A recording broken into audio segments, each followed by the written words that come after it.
દરેક વ્યક્તિ પૂરી તો બનાવતા જ હશે, પણ એક પરફેક્ટ પૂરી બનાવવી થોડું ડિફિકલ્ટીવાળું કામ છે. પરફેક્ટ પૂરી એટલે કેવી પૂરી? પરફેક્ટ પૂરી એટલે ખસ્તા, ક્રિસ્પી, ખાવામાં મુલાયમ અને એકદમ ઓઇલ ફ્રી, લાંબા સમય સુધી ટેસ્ટફુલ લાગે તેવી પરફેક્ટ પૂરી ઘણી બધી ટિપ્સ સાથે બનાવી શકાય. તો આજની રેસીપીમાં બધી ટિપ્સ શેર થશે. તો રેસીપી શરૂ કરીએ. તો જેમના માટે અહીંયા મેજરિંગ કપ અથવા તો ઘરમાં રહેલી વાટકીને માપ માટે સેટ કરવી અને પછી લોટ તે પ્રમાણે લેવું. અહીંયા 4 વ્યક્તિને થઈ શકે તેટલી પૂરી તૈયાર થશે. તો મેં મેજરિંગ કપથી 2 કપ અને ગ્રામમાં જોઈએ તો 250 ગ્રામ જેટલો ઘઉંનો ઝીણો લોટ લીધો છે, જેમાંથી રોટલી બનાવીએ ને તે લોટ લીધો છે. અને સાથે તે જ કપથી ચોથા ભાગનો રવો એટલે કે 1/4 કપ જેટલો મેં રવો લીધો છે. જ્યારે પણ લોટમાં રવો ઉમેરીએ છીએ ત્યારે પૂરી છે તે ઉપરથી ક્રિસ્પી થાય છે, ઓઇલ ફ્રી થાય છે અને લાંબા સમય સુધી ખસ્તા રહે છે. સાથે ઘણી મોટી એવી ટિપ્સ પણ જોશું કે જેનાથી પૂરી ખાવામાં મુલાયમ પણ બનશે. અહીંયા હવે રવો ના હોય તો તમારે જેમાંથી ભાખરી, લાપસી અને લાડવા બનાવીએ ને તે જાડો લોટ અડધા કપ જેવો લેવો. આ રીતે આપણે લોટનો રેશિયો રાખવાનો રહેશે. અને હવે ટેસ્ટ પ્રમાણે કે 1 નાની ચમચી જેટલું નમક ઉમેરી દઈશું. સાથે અહીંયા આપણે મોણ માટે તેલ પણ ઉમેરી દઈશું, લગભગ 1 ચમચી જેટલું. અને પછી બરાબર લોટ સાથે મોણ મિક્સ થાય તે રીતે મિક્સ કરીશું. લોટના એક દાણામાં તેલનું મોણ બરાબર મિક્સ થઈ જવું જોઈએ. ત્યાર પછી આપણે હુંફાળું પાણી લોટ બાંધવામાં ઉપયોગમાં લેશું. જ્યારે પણ હુંફાળા ગરમ પાણીથી લોટ બાંધશું ત્યારે પૂરી છે તે ખાવામાં ખસ્તા અને એકદમ મુલાયમ તૈયાર થશે.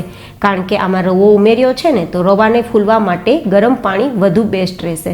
એન્ડ હા મિત્રો, લોટને આપણે કેવો તૈયાર કરવાનો તો કે રોટલી કરતાં કડક લોટ બાંધવાનો અને ભાખરી કરતાં થોડો લૂઝ લોટ તૈયાર કરવાનો. તો હવે લોટ બંધાઈ ગયો છે તો 1 ચમચી જેટલું તેલ ઉમેરી દઈશું અને આ રીતે મસળી દઈશું. તો લોટ પહેલાં કરતાં વધારે સ્મૂધ તૈયાર થશે. અને મસળી અને લગભગ 10-12 મિનિટ માટે ઢાંકીને સેટ થવા સાઈડ પર રાખી દઈશું, જેથી લોટ આપણો થોડો 10 મિનિટમાં રવાના કારણે ફૂલી જશે અને પરિણામે પહેલાં કરતાં સ્મૂધ તૈયાર થઈ જશે. તો 10 મિનિટ જેવો સમય થઈ ગયો છે અને લોટ છે થોડો આપણો મુલાયમ થયો છે અને રવો પણ ફૂલી ગયો છે. પરિણામે આપણા લોટમાં થોડા દાણા તૈયાર થયા છે રવાના કારણે. તો હવે થોડીવાર માટે લોટને મસળી લેશું, એટલે કે થોડો સ્મૂધ લોટ થાય ને, આપણે જે લોટની સપાટી હોય તે એકદમ સ્મૂધ રહે ને ત્યાં સુધી મસળી લેશું. અને પછી જે સાઇઝમાં તમારે પૂરી તૈયાર કરવી હોય તેટલો હાથમાં લોટ લઈ અને પૂરી આ રીતે વણી લેશું. હવે પૂરી વણવામાં જો જરૂર લાગે તો થોડું તેલ લગાવી શકો છો, પણ બિલકુલ કોરો લોટ ના લગાવતા, તો પૂરી એકદમ સરસ તૈયાર થશે. પણ આપણે અહીંયા લોટ એટલો પરફેક્ટ તૈયાર થયો છે કે તેલ લગાવવાની પણ બિલકુલ જરૂર નથી.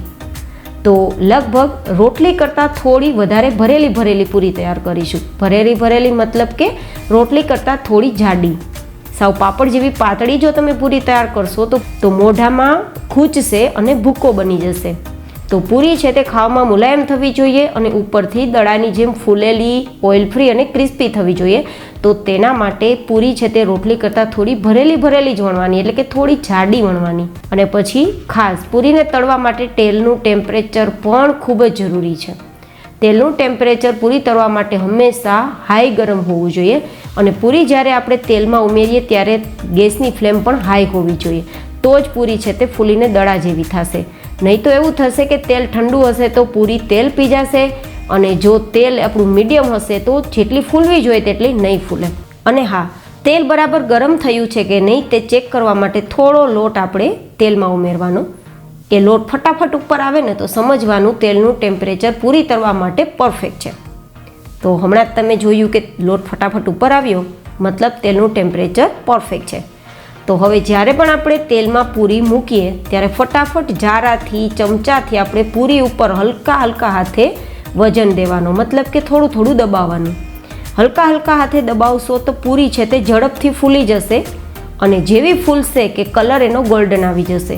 પછી બંને સાઈડ આ રીતે ગોલ્ડન કલર આવે અને થોડી ફૂલી જાય પછી પૂરીને તમારે બહાર કાઢી લેવી. પૂરી તળાતા 30 થી 40 સેકન્ડનો જ સમય લાગે છે, વધારે સમય બિલકુલ નથી લાગતો. તો જો તમારી પૂરી ખસ્તા, ક્રિસ્પી, ખાવામાં મુલાયમ અને ઓઇલ ફ્રી તૈયાર ના થતી હોય તો આ રેસીપી તમને કદાચ ઉપયોગી બનશે.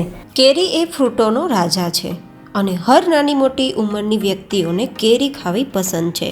હવે આ રીતે કેરીને આપણે ધોઈ લીધી છે તો રસ કાઢવા માટે કેરી તૈયાર છે. હવે આપણે ચપ્પુ, છરી કે ચાકુ ઉપયોગમાં નથી લેવાના. તો સરળ રીતે રસ તૈયાર કરવા માટે એક બાઉલ ઉપર આપણે કાણાવાળી ચારણી લેવાની.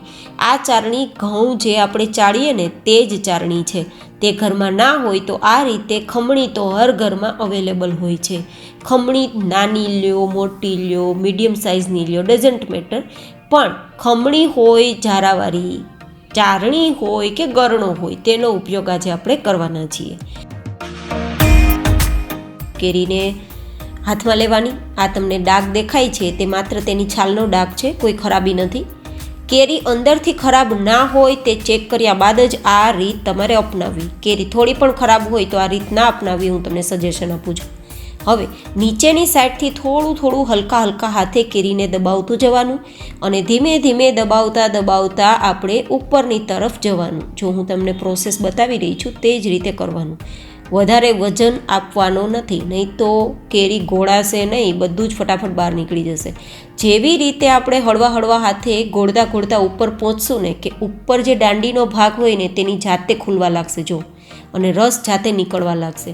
જોકે આ પ્રોસેસ કંઈ નવી નથી, વડીલો વર્ષોથી આ રીત અપનાવતા રહેલા હતા, પણ આપણે જ મોડર્ન યુગના કારણે ઇલેક્ટ્રિસિટીનો ઉપયોગ કરવા લાગ્યા છીએ અને કેરીનો ખરેખર જે રસની મીઠાશ હોય, જે નેચરલ રસ આપણે શરીરમાં ઉપયોગી બને તેના ગુણધર્મો આપણી ઇલેક્ટ્રિસિટીના કારણે નાશ પામી જાય છે અને પરિણામે આપણે જે ગુણધર્મો મળવા જોઈએ તે નથી મળતા.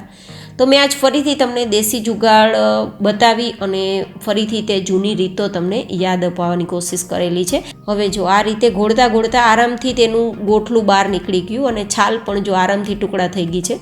તો હવે છાલને આપણે જે આ ચારણી છે તેમાં આપણે આ રીતે ઘસશું ને તો બધો જ પલ્પ છે તે અંદર જતો રહેશે અને છાલ એકદમ ખાલી થઈ જશે, કોરી થઈ જશે. જો બિલકુલ એમાં પલ્પ નહીં હોય. હવે જો આ રીત તમે અપનાવશો ને તો એક તો સ્પીડ આવશે કામ કરવામાં અને બીજું કે નેચરલ વસ્તુ ખાવાની મજા આવશે. બે ફાયદા તમને થવાના છે. આ રીતે કરશો ને તો એટલા ઝડપથી તમે રસ કાઢી શકશો ને ગાઈસ કે તમે બિલીવ નહીં કરો કે આટલા સ્પીડે રસ પણ નીકળી જાય. જો આ રીતે ગોઠલાને પણ આપણે ઘસી લેવાનું તો ગોઠલું પણ એકદમ ક્લિયર થઈ ગયું છે. જો હવે બીજો આપણો પ્રશ્ન મહત્વનો એ છે કે કદાચ કેરી ઉપરથી થોડી ખરાબ હોય. ઘણીવાર આપણે કેરી છે તે પાકતા ઉપરની દાંડીનો ભાગ થોડો ખરાબ થઈ જતો હોય છે. તો એ થોડા ખરાબ ભાગને આપણે કાઢી અને બાકી જે સારી કેરી હોય તેને આપણે ઉપયોગમાં લઈ જ લેતા હોઈએ છીએ, જે આપણે બધા જ કરતા રહેલા છીએ. જો આટલી ખરાબ હોય ને તો આખી કેરી આપણે ફેંકતા નથી, માત્ર ઉપરનો ખરાબ ભાગ જ કાઢીએ છીએ. તો હવે આવી કેરી હોય તો આપણે ચપ્પુનો ઉપયોગ કરવો પડશે. આવી કેરી હોય તો આપણે ઘોળીને તેનો રસ ઉપયોગમાં નહીં લઈએ, કારણ કે તે ખરાબ ભાગ છે તેને કાઢવો જરૂરી છે. તો કાઢવા માટે પહેલાં ચપ્પુને ઉપયોગમાં લેવાનું, ઉપરનો ખરાબ ભાગ કાઢી લેવાનો આ રીતે અને પછી તેના ટુકડા કરી લેવાના. હવે શું કરવાનું છે, આ રીતે તમારે ઘસવાનું તો છાલ એકદમ ક્લિયર થઈ જશે.